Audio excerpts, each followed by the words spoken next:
now that we've taken our tour through the unit on confidence intervals, it's up to our next inference tool, which is called a hypothesis test.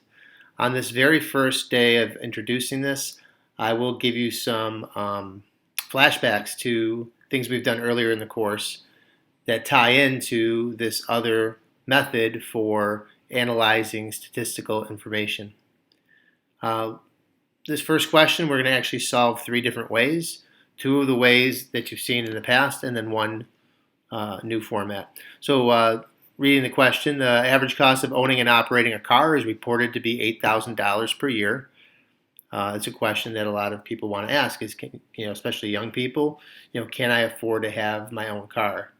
Not only the expense of paying for it, but also for repairs. So they say that it's $8,000 per year to own and operate a car. But with a little investigation, a random sample of 40 car owners kept track of their purchases for revolving around their car for an entire year, and their average cost was $8,300. So there's a $300 difference between the two, and the question we're going to answer today three times over is this $300 difference a significant difference? In other words, do you think that being off by $300 is really a big deal or not? If you think it's a big deal, then maybe you believe that this $8,000 is not true. That maybe the true average shouldn't be $8,000, but probably higher. Because the claim was that it was $8,000 per year, and we're $300 above. So in your opinion, do you think that is a significant difference, yes or no? So your answer is your own answer, is your own opinion. To actually turn your opinion into something that's calculated, which then it would be a fact necessarily, is if we can get some sort of probability involved here, it would take away the whole opinion aspect of it, and we could actually find out if this is a significant statistical difference between the two. So, what piece of statistical information is missing that could help you answer this question mathematically? So maybe you can pause the video and give that some thought instead of me just spoiling it and telling you right now what it is. So what piece of information is missing? And you may have guessed that a standard deviation is missing. Now, the standard deviation from the sample or a standard deviation from the population. So let's suppose that we knew that out of all car owners, the standard deviation in price per year of taking care of their cars and purchasing their cars is $800 per year. Now that you actually have this extra piece of information, we can actually answer the question using a way that you're familiar with. So one way to actually answer this is with a confidence interval. The first and third steps by now should be pretty routine. It is a simple random sample, and n is, so that's a yes, and n is at least 30. That's also correct. The third step, the method used will find the average from the population, and I'll use 90% of the time for this one. So in that second step, that's where the missing ingredient is needed. Since we have the standard deviation from the population, what type of confidence interval would we be using? And it would be a z-interval. So this is where I filled in some of the information, and this is just off of our last unit. So I'm anticipating that you're familiar with this. So here's the full answer to the question, solved one way by using a confidence interval. So we're using a z-interval because the standard deviation is coming from the population. Inserting the statistic, finding a z-score for 90%, and placing in the standard deviation and the sample size, we end up getting the following interval. So somewhere between $8,092 and $8,508. So this is all well and good. We've got something statistically figured out here, but we still need to answer the question. So is our $8,300 dollars, is that sample average significant or not? So what do you think? The interval goes from about 8,100 to 8,500. The true average, they said, was supposed to be 8,000. Remember that. So they're telling us that the true average was 8,000. Our confidence interval came out to be between 8,100 and 8,500. So do you think that this means that our sample is significantly different? And the answer is yes. And the reason is the claim of $1,800 or $8,000 is not in the interval. And since that's true, we can say that the 8,300 is so far off target where the belief that 8,000 could actually be the true average is beyond what we can reach either to the left or to the right.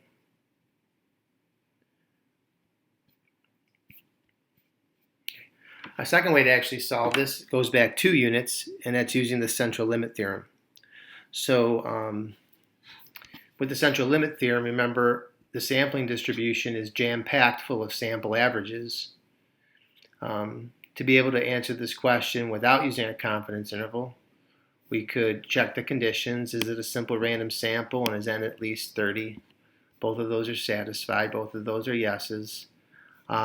Remember, the sampling distribution is a collection of all sample averages, and some of the averages are right on target to where the 8,000 claim is, but some of them actually drift far apart, away from the true average, which is told to us as being 8,000. So if the 8,000 was true, the sampling distribution would have an average. The average of all the averages would be equal to the true average of 8,000. The standard deviation would shrink, though, because we're not talking about individual owners of cars. We're talking about groups of 40. Each of these x hats represent a group of 40. So the standard deviation of all these sample averages would be calculated using this familiar formula, which altogether gives us about $126 for the standard deviation. So the sampling distribution is showing how samples actually drift to the left or to the right of the average. And if our sample average is way over here at approximately exactly 8,300, the question is, how rare would that actually be? Well, how rare would it be to obtain a sample that's this far off the mark or worse? And that can be calculated by using normal CDF from 8,300 to 100,000. The sample average is, or the average of the curve is 8,000, and then the new standard deviation dropped from 800 to 126, which gives me altogether in this red zone here a probability that is 0.009, so 0.9% probability. Less than 1%, or about 1% probability. So there's a 1% chance that our sample of 8,300 could be this far off the mark. So let's answer that question again that we answered on the first technique that we used. So is this $8,300 sample average significant? Or you can use the phrase significantly different than what we would expect. And that red probability there actually tells us the answer.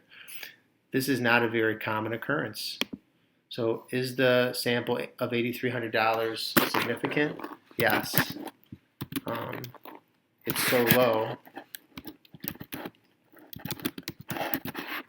that it places some doubt. It makes us doubt the claim that it actually is 8,000. So this red probability right here, I've referred to it before briefly as a p-value, but today it's a big emphasis for our work. So let's talk about this probability right here. It's called a p-value. The p-value came out to be 0.009. And the p-value represents how rare a sample like ours actually is. So our sample is so rare that if the true average was 8,000, we would only expect there to be about 1% of sample averages of 40 owners that could drift this far off the mark or worse. There's some other things I wrote here about the p-value.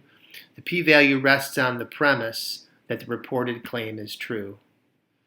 So we're believing that the true claim is that it's 8,000, and we're trying to figure out how rare our sample is if we're told that the true average is 8,000.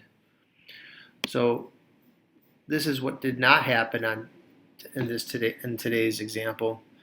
If the p-values that are not rare, for p-values that are not rare, that supports the reported claim. So if we had a sample average of, let's say, 81,500 or 8,000 or even 7,800, if we had a sample average somewhere in here, in the central part of the curve, then our p-value would actually be very high. And the higher the p-value, the more support there is for the claim of what the average is told to us to be. And this is what happened to us on this example, is that the p-value was significantly low. In my opinion, it was significantly low. It was less than 1% chance. And p-values that are significantly low give us an indication that the reported claim is actually false. And that's what we're going to talk in some detail about on this last example, which again is the same question, but solved through a different format.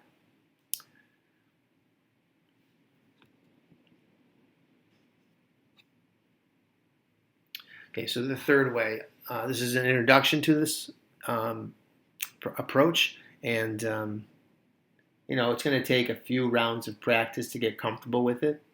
For the homework assignment that I'm giving, it has you trying 2 of the 3 approaches that are discussed here on a different question, and on that question you have to try to solve it with this third way, this hypothesis test analysis. So why actually have more than one way to actually solve the same question or to present the same question? Well, that's a good.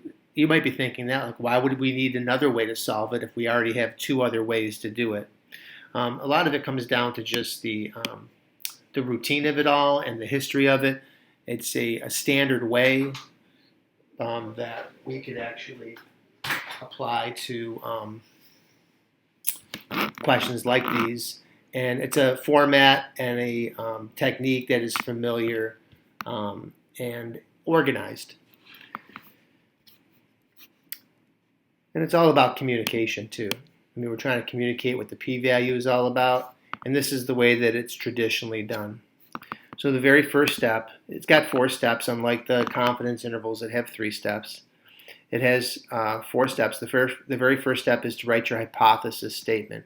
So the hypothesis is what you actually believe it to be true, or what we're told to be true. So there are 2 different hypotheses working here. There's the null hypothesis, which is also nicknamed as the claim, or what we're reportedly told is true. It's written with an H with a subscript of an O there, and instead of calling it the null hypothesis, it's often nicknamed the HO, like Santa Claus, ho ho ho. So the null hypothesis, we're told that the average from the population is $8,000 per year. Now, our sample came out to be 8,300. So that's planting in my head, or your head, a belief that maybe it's not $8,000. If our sample average came out to be 8,300, maybe this is not true. Maybe the true average, alternatively, is greater than $8,000. So this is called the HA, or the alternative hypothesis. So you want to start off by writing the hypothesis statements. The second step has 3 mini steps to it. One is to state the test that you're using. Well, since the standard deviation is coming from the population, and we're looking for, and we're talking about sample averages and averages from the population, the test we're going to be using is called a z-test in this example. There are t-tests, which you could already predict what that's going to involve. A t-test would be if the standard deviation came from the sample.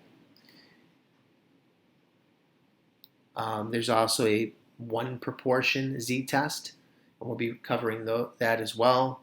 There are two proportion z-tests and many other hypothesis tests as well, but this is just one flavor of a hypothesis test. The second part of the second step is to check the conditions. Fortunately for us, they're very easy conditions to check. They're the same conditions we used for the confidence interval. And then the third part is to set something called the significance level. So the significance level is how low we think low actually is. What would be considered to be a small probability? Significance levels are indicated by the Greek letter alpha, and typical significance levels are 5% or 1%. And we've mentioned that in the course as well. Probabilities that are below 5% are considered rare. Probabilities that are below 1% are considered very, very rare. So, and this is going to be an important number that we're going to refer back to after the third step. Which brings up the third step. So this third step can be accomplished a couple different ways. Most often, traditionally, it's done by calculating the z-score first from the information that we're given. You're going to follow this formula here for z-scores, which should look familiar to you. It's the sample, take away the actual, take away what we're told is true, the average, divided by the standard deviation. It's a modified version of another formula that we did earlier in the course, which just had 3 variables in it. So you would follow this formula here to calculate the z-score for the statistic that we came up with. So placing all those numbers into place, we end up getting the z-score being 2.38. So why bother calculating the z-score when you could still use just the normal curve that we did in method number 2 with the central limit theorem? Well, one of the benefits of it is that we can base how rare our sample is on looking at how low or how high that z-score actually is. So a z-score of 2.38 is actually quite uncommon.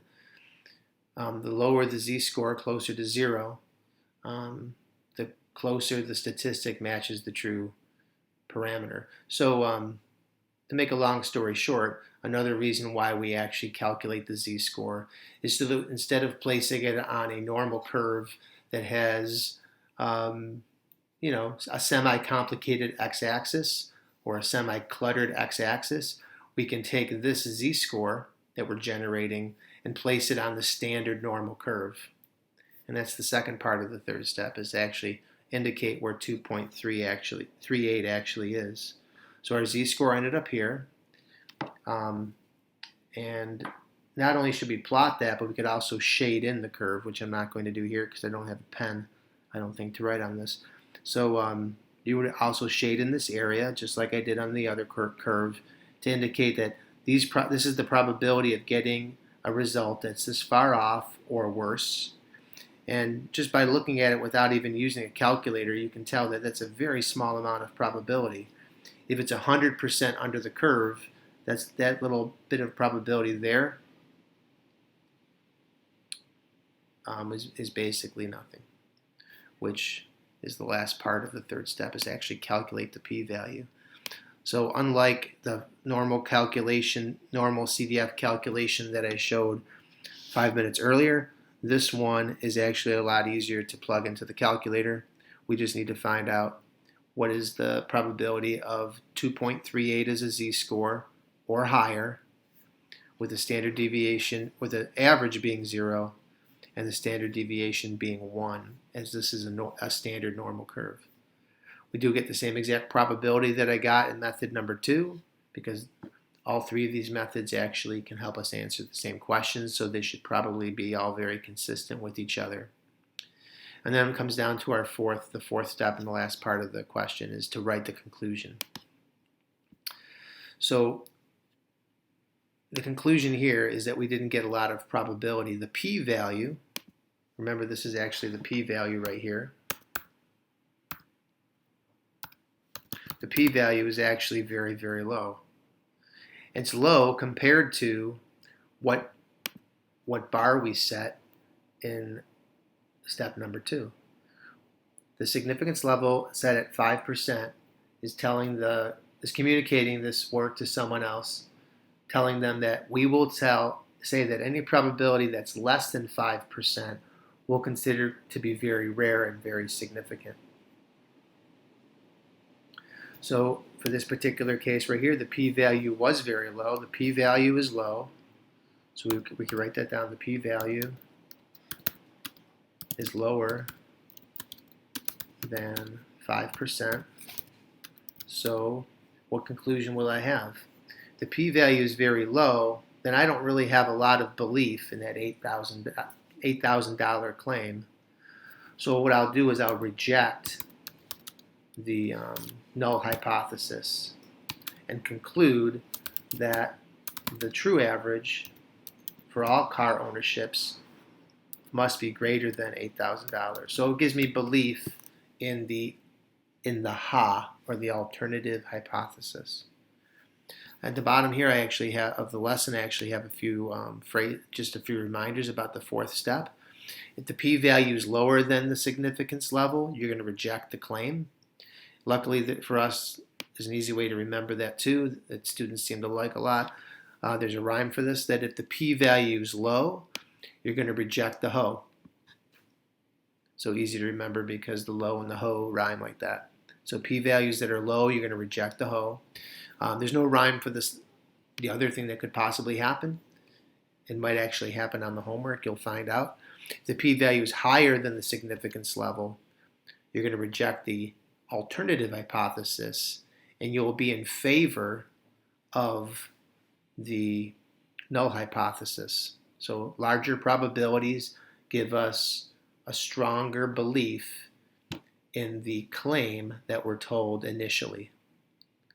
All right, this is only the first example of it all shown to you, so follow the video and let that guide you through understanding how to attempt the question for homework that I'm giving you.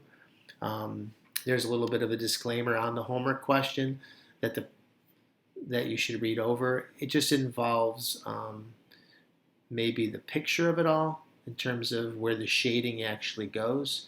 I don't want to say too much more than that, except maybe I'll give you a little bit of a hint. It has something to do with this right here. Oh, which also brings up one last thing. Since you're very new at learning these hypothesis tests, and they'll be around for quite some time, something to make sure that you're aware of and that you do this every single time. When you're doing a hypothesis test and you're trying to write that first step with the null hypothesis and the alternative hypothesis, one thing to keep in mind for the test that we do, it'll always be an equal sign here. The report of whatever we're given, or whatever the claim is, will always be here and here. These numbers will always match. Never ever use a number that comes from the sample in the hypothesis statement. The hypothesis statement has everything to do with the parameter, which could be the true average in this case, or the true percentage in examples that are coming up soon. So keep that in mind, that these numbers will always agree, and they'll always represent the number that represents the population, or at least the number we're told that represents the population. So that gives you something to chew on for the next few days. And of course, there'll still be another round of practice or two before we move out of the z-tests and move into t-tests, which would be a natural transition. Other than that, hope all is well and be good.